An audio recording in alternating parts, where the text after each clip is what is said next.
नमस्कार। देखिए, भारत की गरीबी ये एक ऐसा सवाल है जो न जाने कब से हमारे साथ है ना?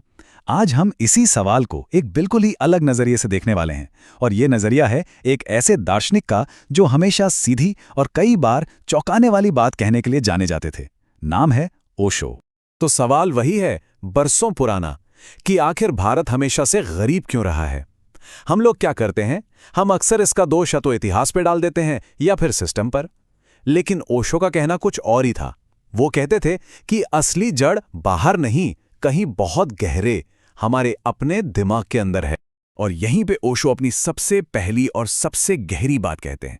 वो कहते हैं, इस देश का दुर्भाग्य ये है कि हमने बहुत सी उलझनों को ऐसा मान रखा है कि वे सुलझ ही नहीं सकती। मतलब समझिए, असली समस्या गरीबी नहीं है, असली समस्या है हमारा ये मान लेना कि गरीबी एक लाइलाज बीमारी है जिसका कोई हल हो ही नहीं सकता। तो आइए ओशो के इस तर्क को थोड़ा और गहराई से समझते हैं। उनके हिसाब से गरीबी कोई आर्थिक स्थिति नहीं है, मतलब पैसों की कमी तो बाद में आती है। उससे पहले ये एक मानसिक स्थिति है, एक दिमागी जाल। और मजे की बात यह है कि ये जाल हमने खुद ही अपने चारों ओर बुना है। तो हुआ ये कि गरीबी को खत्म करने के तरीके खोजने के बजाय हमने उसे स्वीकार करने के लिए तरह तरह की वजहें, तरह तरह की कहानियां गढ़ लीं।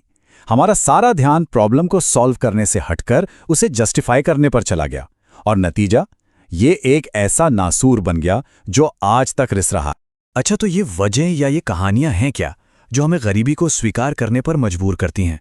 ओशो सबसे पहले निशाना साधते हैं कर्म के सिद्धांत पर। नहीं, सिद्धांत पर नहीं, बल्कि उसकी उस समझ पर जिसे हम सदियों से एक बोझ की तरह ढोते आ रहे हैं। ओशो कहते हैं कि ये एक 4 स्टेप वाला ट्रैप है, एक जाल। जरा सोचिए कैसे। स्टेप 1, ये बताया जाता है कि हमारी गरीबी हमारे पिछले जन्मों के कर्मों का फल है। स्टेप 2, अब जो हो गया पिछला जन्म उसे तो बदला नहीं जा सकता। स्टेप 3, तो फिर क्या चाह रहा है, इसे चुपचाप भोगना ही पड़ेगा। और फाइनल स्टेप, स्टेप 4, नतीजा ये होता है कि क्रांति की, बदलाव की जो आग होती है वो बुझ जाती है और उसकी जगह ले लेती है एक खामोश, चुपचाप वाली स्वीकृति। और जानते हैं, इस सोच ने एक बहुत ही चालाक काम किया। इसने गरीबी को समाज की प्रॉब्लम मानने के बजाय हर इंसान की पर्सनल प्रॉब्लम बना दिया। मतलब अगर कोई गरीब है तो ये उसकी अपनी करनी है, उसका अपना कर्म है, इसमें समाज का कोई लेना देना नहीं है। और बस इसी एक सोच ने पूरे समाज को जिम्मेदारी से बरी कर दिया। सब ने अपने हाथ झाड़ लिए। कमाल की बात तो यह है कि इसी सोच ने दान या चैरिटी के पूरे कॉन्सेप्ट को ही बदल दिया। ओशो के हिसाब से ये दान किसी करुणा या दया से नहीं निकला, ये तो एक सौदा था, एक ट्रांजैक्शन। देने वाले का मकसद क्या? स्वर्ग में अपनी जगह पक्की करना। और लेने वाले की हकीकत क्या? वो इससे अपने कर्मों का फल मानकर चुपचाप सिर झुकाकर ले लेता था। तो ठीक है, पहले तो हमने सारा दोष अपनी किस्मत पर, अपने कर्मों पर मढ़ दिया। लेकिन जब उससे भी मन नहीं भरा तो हमने बाहर दुश्मन ढूंढने शुरू कर दिए। ओशो इसी को कहते हैं द ब्लेम गेम, यानी एक दूसरे पर दोष मढ़ने का खेल। और इस ब्लेम गेम के लिए सबसे आसान टारगेट कौन थे? बिल्कुल सही, कभी अंग्रेजों का राज तो कभी देश के पूंजीपति। हम आज भी यही करते हैं। पर ओशो का मानना था कि ये सब तो बस बहाने हैं, ध्यान भटकाने के तरीके, ताकि हमें असली वजह यानी हमारी अपनी सोच, हमारी अपनी मानसिकता पर नजर ही न डालनी पड़े। तो फिर सॉल्यूशन क्या है? क्या सारे अमीरों से उनका पैसा लेकर गरीबों में बांट देना चाहिए? ज्यादातर लोग यही कहेंगे। लेकिन ओशो वो कहते हैं बिल्कुल नहीं, बल्कि वो एक ऐसी बात कहते हैं जो सुनने में बड़ी अजीब लग सकती है। वो कहते हैं, अगर आज सारे पूंजीपतियों की दौलत सब में बराबर बराबर बांट भी दी जाए तब भी ये देश अमीर नहीं हो पाएगा।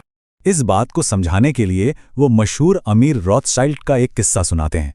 रॉथशाइल्ड ने एक बार हिसाब लगाया कि अगर वो अपनी सारी की सारी दौलत दुनिया के हर इंसान में बराबर बांट दें तो जानते हैं हर एक के हिस्से में कितना आएगा? सिर्फ 50 सेंट, यानी आधा $1। ओशो का पॉइंट साफ है, मसला बांटने का है ही नहीं, असली मसला ये है कि बांटने के लिए दौलत ही नहीं है। और इसी पॉइंट पर ओशो अपना शायद सबसे कंट्रोवर्शियल आइडिया सामने रखते हैं। वो एक पहेली की तरह कहते हैं, मास्को तक का सबसे छोटा रास्ता वॉशिंगटन से होकर जाता है। अब इसका मतलब क्या है? मतलब बहुत साफ है अगर आपको समाजवाद यानी बराबरी लानी है तो उसका रास्ता पूंजीवाद से होकर गुजरेगा। पहले बेहिसाब दौलत पैदा करनी होगी, उसके बाद ही उसे बांटने का सवाल उठेगा। तो चलिए एक बार फिर से सोचते हैं, अगर हमारी गरीबी के लिए हमारी किस्मत जिम्मेदार नहीं है, अगर बाहरी दुश्मन भी असली वजह नहीं है, तो फिर असली गुनहगार कौन है? ओशो के हिसाब से समृद्धि के, दौलत के असली दुश्मन कहीं बाहर नहीं, हमारे ही अंदर छुपे बैठे हैं। और इन दुश्मनों में पहला है श्रम की पूजा। हम हमेशा से सुनते आए हैं कि मेहनत करना बहुत बड़ी बात है, वर्क इज वर्शिप। लेकिन ओशो कहते हैं कि यही सोच तरक्की की सबसे बड़ी दुश्मन है। वो कहते हैं कि असल में दुनिया का हर बड़ा आविष्कार इंसान के आलस से पैदा हुआ है, उसके आराम करने की इच्छा से, मेहनत से बचने की कोशिश से। दूसरा दुश्मन है वो जिसे ओशो कहते थे थोथा अध्यात्मवाद, मतलब वो खोखली स्पिरिचुअलिटी जो दुनिया को, पैसे को, मटीरियलिज्म को माया कहकर नकारती है। ओशो इसकी तुलना एक ऐसे मंदिर से करते हैं जिसे सोने का सुंदर गुंबद तो चाहिए, लेकिन उसके नीचे पत्थर की मजबूत नींव नहीं चाहिए। उनका कहना था कि एक स्वस्थ शरीर और भौतिक सुख सुविधाओं के बिना सच्ची आध्यात्मिकता की बात करना भी बेमानी है, वो नींव है। और तीसरा दुश्मन वो है अतीत की यानी पास्ट की अंधभक्ति। ओशो कहते थे कि हमारी आदत है कि हम आज की नई समस्याओं के जवाब हजारों साल पुरानी किताबों में, शास्त्रों में ढूंढते हैं, जबकि दूसरी तरफ जो विज्ञान है, जो साइंस है, वो कैसे आगे बढ़ता है? वो पुरानी बातों को दोहराकर नहीं, बल्कि उन पर सवाल उठाकर, उन्हें चुनौती देकर आगे बढ़ता। तो जब बीमारियां इतनी गहरी हैं, तो जाहिर है इलाज भी उतना ही क्रांतिकारी होगा। ओशो का जो समाधान है वो कोई छोटा मोटा बदलाव नहीं है। वो सिर्फ सरकारी नीतियों में बदलाव की बात नहीं करते, वो हमारी पूरी की पूरी सोच में, हमारे पूरे माइंडसेट में एक क्रांति की मांग करते हैं। तो संक्षेप में कहें तो ओशो का नुस्खा क्या है, ये कुछ पॉइंट्स में साफ हो जाता है। पहला, गरीबी के लिए दिए जाने वाले सारे पुराने बहानों को आग लगा दो।